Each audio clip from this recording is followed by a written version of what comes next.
नमस्कार, आदाब। मैं नगमा खान अपने चैनल रूबर में आप सभी का स्वागत करती हूँ। वैसे तो बच्चे की जिंदगी में उसके माता पिता दोनों की ही अहमियत होती है,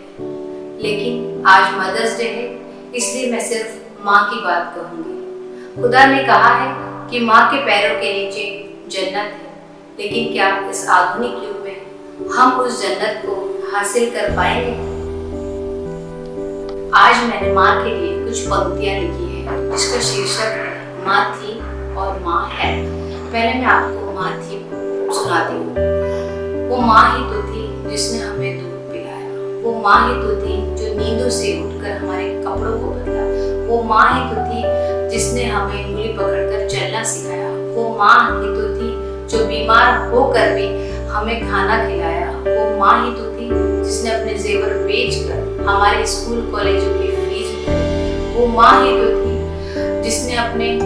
सपनों को हमारे सपनों के आगे बलिदान कर दिया, वो माँ ही तो थी जिसने समाज में हमें उठना बैठना सिखाया, वो माँ ही तो थी जिसने हमें अपनी मंजिल पर पहुंचाया, वो माँ ही तो थी जो कदम कदम पर हमें गिरने से बचाया।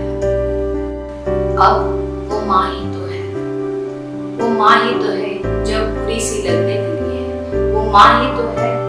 जिससे हम रोज लड़ाई करने लगे हैं, वो माँ ही तो है जो बीवी के कहने पर बेटे ने जिसे वृद्धाश्रम भेज दिया है, वो माँ ही तो है जो बेटी के ससुराल की मजबूरी बन गई है, वो माँ ही तो है जिसे 4 बच्चे अब पाल नहीं सकते, वो माँ ही तो है जो बीमार होकर हमारा घर खराब कर रही है, वो माँ ही तो है जो गैर सी लगने लगी है, वो माँ ही तो है जो बोझ से ज्यादा कुछ नहीं लगती। मदर्स डे की आप सभी को शुभकामनाएं।